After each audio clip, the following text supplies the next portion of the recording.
नमस्कार भाइयों, मैं परवेश वेलकम करता हूं आपका अपने YouTube channel Indian farming technology में। भाइयों, आज मैं आपको बताऊंगा फ़िश फार्मिंग के बारे में। साथ ही भाइयों, मैं एक ऐसे अनुभवी किसान साहब को मिलाऊंगा जिसको इस फील्ड में लगभग 40 साल का एक गहरा और बहुत बड़ा अनुभव है। साथ ही भाइयों, हम उनसे ये भी जानेंगे किस तरह से फ़िश फार्मिंग करते हैं, कहाँ पर सेल करते हैं। साथ ही भाइयों, यही बताऊँगा किस तरह से आप इस फ़िश फार्म से लाखों रुपये कमा सकते हैं। भाइयों, चैनल को लाइक और सब्सक्राइब करना ना भूलें। साथ में जो पास वाली घंटे का बटन है वो ज़रूर दबाएं ताकि जो भी आने वाली वीडियोज़ हैं उनका नोटिफिकेशन सबसे पहले आप तक पहुंचे। अस्सलाम वालेकुम सर। वालेकुम सलाम।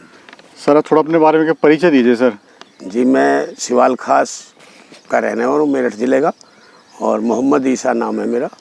और मछली पालन के व्यवसाय से मैं सर 1980 से जुड़ा हुआ हूँ जी। और इसी से मेरे परिवार का जो जीवन है वो सब इसी से चला है जी। और काफ़ी इसमें मैं बहुत समय से रुचि के साथ, अपनी इच्छा शक्ति के साथ इस काम से जुड़ा हुआ हूँ। जी। तो सर, एजुकेशन की अगर बात करें, जी, आपका बैकग्राउंड क्या था सर एजुकेशन का? एजुकेशन सर मैंने इंटर करा है। जी। तो सर 1980 से आप ये कर रहे हैं? जी जी, लगभग 40 साल। लगभग 40 साल। लगभग 40 साल, बहुत अच्छा तजुर्बा है सर आपको इस फील्ड में। सर, इतना साल जो आपको ये हो गया है, जी, तो कभी आपको लगा कि जो मैंने काम किया है मैं उससे संतुष्ट नहीं हूँ या मुझे कम मुनाफा हो रहा है इसमें? नहीं, मुझे कभी ऐसा नहीं लगा कि इसमें मुनाफा नहीं है, मैं इसका घाटे का सौदा है। बीच में कभी अप डाउन हुआ है, क्योंकि जीवन सारा तजर्बे का जब उठाता है तो शुरू में आदमी को अप डाउन होता है, मगर कभी मैं होपलेस नहीं हुआ और इससे बहुत अच्छे मन से मैं लगा और मुझे सही इसी से अच्छा उत्पादन मिला और अच्छी मुझे प्रॉफिट मिली और इसी से मेरा जीवन यापन हुआ, बहुत खुशहाली से हुआ। तो कभी ऐसा नहीं लगा कि जितनी मैं मेहनत कर रहा हूँ उतना मेरे को नहीं मिल रहा है? नहीं नहीं, कभी ऐसा महसूस नहीं हुआ, बहुत अच्छा है इसमें मुझे। सर, जैसे आपको 40 साल इसमें हो गए हैं, जी, तो आपको ऐसा क्या लगा कि आपने 40 साल से और अभी तक इसको मछली पालन को ही आप कर रहे हैं? जी जी, तो ऐसा क्या अट्रैक्शन रहा इसका बिजनेस का? ये बिजनेस घाटे का बिजनेस नहीं है और जीवन अगर आदमी मन से लगन से करेगा तो और बिजनेस इसके मुकाबले पसंद भी नहीं करेगा। तो सर, कितने एरिया से आपने फिश फार्मिंग स्टार्ट करी थी और उस समय कितना खर्चा आया था और आज कितना एरिया है? सन 80 के आसपास में मेरे पास में 15 बीघे का तालाब, टाउन एरिया सिवाल खास का ही था, उसी से मैंने स्टार्टिंग किया। जी। उस ज़माने में तो केवल मैं 5,000 रुपये की खर्च करके इसे बिजनेस को शुरू किया। जी।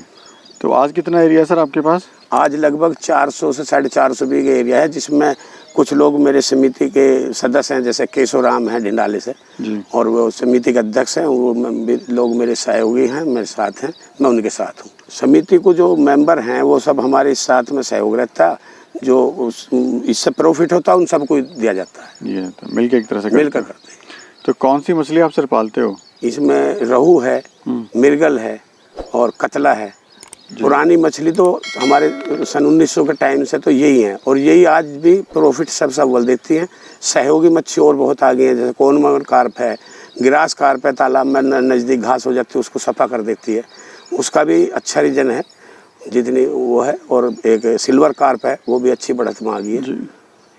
तो सर, आपने ओपन पॉन्ड का ही क्यों चुनाव करा? बायोफ्लॉक भी है, सब कुछ है, तो इसमें कैसे क्या आपको वजह रही कि आपने बायोफ्लॉक ना चुन के ओपन का ही चुनाव करा? बायोफ्लॉक का जहाँ तक सिस्टम है, बायोफ्लॉक में तो ये लोग अपना शौक बतौर कर रहे हैं जी। इसमें इतना प्रॉफिट हो ही नहीं सकता। जो जैनवन मिट्टी से खुराक मिलती है या आनंद जैनवन मिट्टी में रह कर मच्छी को अपना महसूस करती है जीवन, वो उसमें कैद में आने के बाद नहीं करती। टेम्परेचर भी सही रहता है, सब चीज़ इसमें सही रहती है, वो अच्छा जीवन करती है और अच्छी खुराक मिलती है। दूसरे उसमें जो हमारी लागत आती है जो खुराक वगैरह की, उससे 0.5% हो जाती है इसमें ओपन में। जी जी। तो सर, ये है कि प्रॉफिट की भी बात हम बाद में करेंगे, पहले ये बताइए कि समस्याएं आपको, देखिए हर बिजनेस की कुछ ना कुछ चुनौतियां होती हैं। जी जी, इसमें आपको जैसे बायोफ्लॉक में मौसम कंट्रोल रह सकता है, इसमें मौसम कंट्रोल नहीं रहता है, फिर पक्षियाँ वगैरह ये सब हैं, तो आपको इसमें समस्याएं क्या क्या आई हैं सर ओपन में? ओपन में जो समस्या आती है मेन तो यह है कि जिस टाइम हम तालाब को तैयार करते हैं उसमें मिट्टी, अगर तालाब काफ़ी समय से रुका हुआ है, सड़ी हुई मिट्टी है, जिसे में अमोनिया गैस ज़्यादा बन रही हो, तो उस मिट्टी को हम दूर करें, जीर्णोद्धार करें, उसकी सफाई सुथराई करें और सफाई सुथराई करने के बाद में तब हम उसमें देखें कि भाई अब हमारा तालाब इसी उपयोग में हो गया कि किसी किस्म की भी हम समस्या मिट्टी की नहीं रही, तो मच्छी का उत्पादन अच्छा होगा और हमारे बिजनेस अच्छा चलेगा, ग्रोथ अच्छी आएगी मच्छी की। बहुत इम्पोर्टेंट क्वेश्चन है कि जो मछली पालक हैं वो फेल क्यों हो जाते हैं ओपन में जब वो करते हैं? तो क्या कारण क्या ऐसा रहता है सर? हाँ, कारण इसमें दरअसल बिजनेस कोई भी हो, मेन बिजनेस इसमें तो है ही है इन 3 पॉइंटों की बात। वैसे और बिजनेस में भी यही थ्योरी है कि जब हम समय पे या तो उसका पूरा हमें ज्ञान ना हो, उसकी हमारी प्लानिंग अधूरी रहेगी। दूसरे, अगर हमारी फील्डिंग काम करने की जो शक्ति है, जो उसमें 10 मजदूर काम करने हैं, उसकी सफाई करनी है, उसको हम भूल जाएं, समय पे उसका कार्य न कर पाएँ। तो तीसरा, अगर समय पे हमारा फाइनेंस जैसे मांग रहा है, आज हमारी मान लिया इसमें खुदाई हो रही है और इसमें इनपुट डालना है और समय पर हम डाल नहीं रहे, मच्छी को मुँह से तो कहेगी नहीं कि मुझे चाहिए, इसे तो हम ही फिक्र देनी, जैसे हम 2 टाइम खाना खा रहे हैं ऐसे हम इसको दोनों टाइम खाना देंगे। तो इन चीज़ों में जब आदमी थ्योरी में फेल होता है तब बिजनेस में फेल होगा, वरना बिजनेस कोई भी इंसान को फेल नहीं करेगी। जी जी। और कुछ और कारण हो सकते हैं सर, कि जैसे मार्केटिंग, माल ना बिकना या नहीं, मार्केटिंग तो सन 80 के आसपास जब हमने बिजनेस करा तब परेशानियाँ थी, क्योंकि जब शुरुआत थी लोगों के पास पैसा नहीं था। तो उस टाइम पे अगर हम बिक्री करने जाते थे तो 20 मन मच्छी जाने के बाद में दिल्ली में भी जुमा मस्जिद पे, और 50 में अगर पहुँच गई तो मंदा हो जाता था, मच्छी रुक जाती थी एक दो दिन को। आज तो चाहे हज़ारों मन मच्छी हो तब भी नहीं रुकती, तो कोई इसमें परेशानी बिक्री की नहीं है। तो सर टोटल प्रोडक्शन आपका कितना है?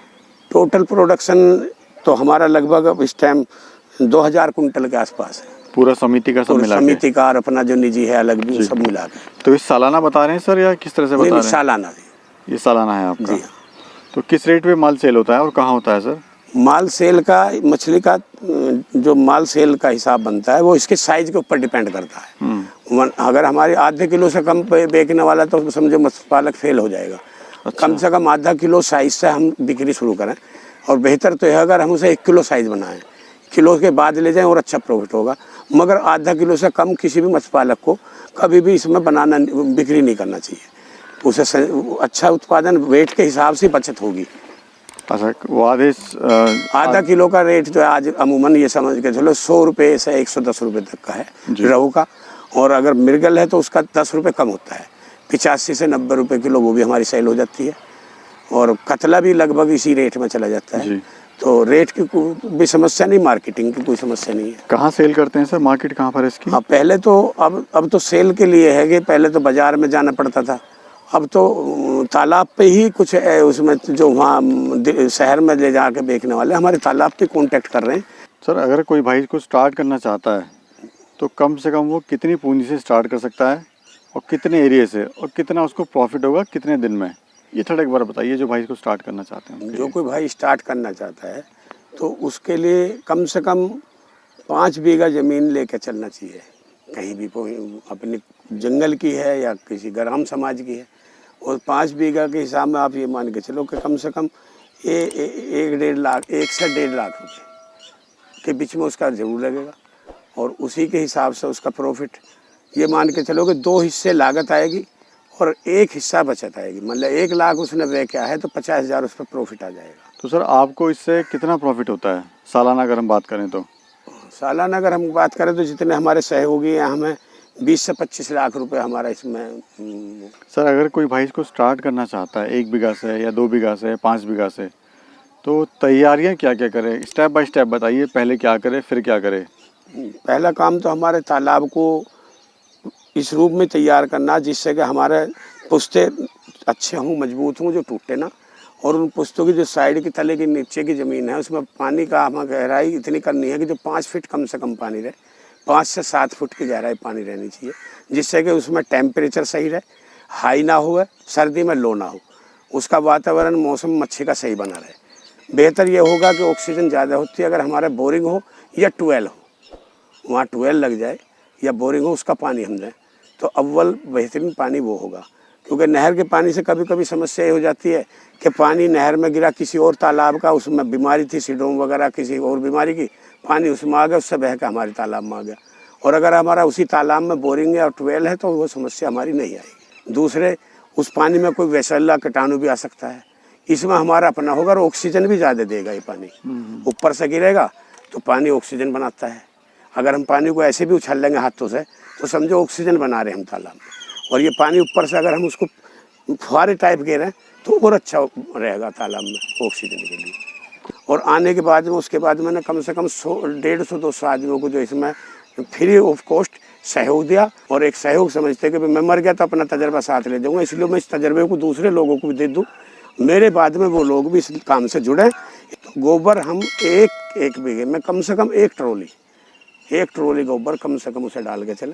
और बेहतर है जब हम उसकी तैयारी करें तो उसमें हल्का हल्का बिछा कर मिट्टी में जुताई करा दें, जिससे कि प्लोटान मिट्टी में मिक्स करके जल्दी बन जाए। जी। ऐसी ऊपर से अगर बहुत से लोग गिर देते हैं कि भाई एक साइड में गिर दो मच्छी खा जाएगी, मच्छी खाती नहीं, उसके अंदर से जो प्लोटान बनेगा तो उसे खाती है। तो सर टोटल प्रोडक्शन आपका कितना है? टोटल प्रोडक्शन तो हमारा लगभग ये समझिए हर तालाब के हिसाब से अगर अलग अलग हम एस्टिमेट जब साल में जोड़ते हैं तो 2-2,500 कुंटल से। कौन सी मछली सबसे ज़्यादा फायदेमंद होती है सर बिजनेस के तौर पे अगर करी जाए तो? बिजनेस के तौर पर तो कम लागत लगा के और अच्छा व्यवसाय जो हमारे रहू है और कतला है, जी। जैसे भाकुर बोल देते हैं, और कॉमन कार्प है, यही मच्छी है। और मिर्गल ये पुराने टाइम से चली आ रही है, इनमें कभी आज तक लॉस नहीं रहा। तो फीड में क्या क्या आप इनको देते हो? फीड में राइस पॉलिश है जो चावल से उतरी हुई होती है, और सरसों की खली है, इसे हम एक साथ मिला करके और जगह जगह 3-4 जगह तालाब में टांग के भी दे देते हैं। और जब छोटा बच्चा होता है तो इसे हम घोल कर महीन करके चारों तरफ छिड़कते हैं, क्योंकि छोटे बच्चा उसे ढूंढने में तकलीफ हो, मर नहीं जाए, कहीं भी उसके लुआब कुछ खा करके तैयार हो जाता है। जी जी जी। तो एक मछली की अगर बात करें तो एक मछली कितना फीड खा लेती है, क्या कितना दाना खा लेती है, क्या उस पर लागत आती है, क्या उससे प्रॉफिट होता है?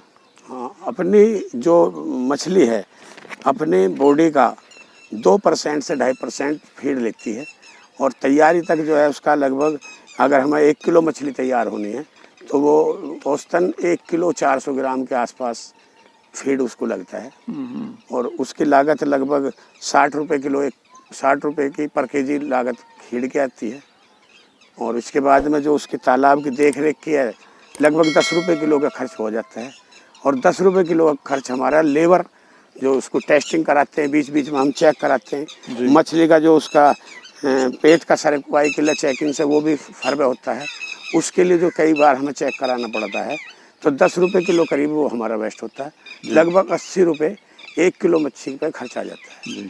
और उसकी जो सेल है लगभग मार्केट में आज 120 से 25 रुपये किलो आराम से चली जाती है। आराम से। और ट्रेनिंग वगैरह सर की अगर बात करें तो? ट्रेनिंग भी विभाग में हमें अप्लाई करना पड़ेगा, और अप्लाई के बाद वो समय देंगे, आपके घर पर चिट्ठी आएगी, वो बताएंगे कि आज फला तारीख में आपकी ट्रेनिंग है, और 10 दिन की या लगभग कभी 12 दिन की वो ट्रेनिंग कराते हैं।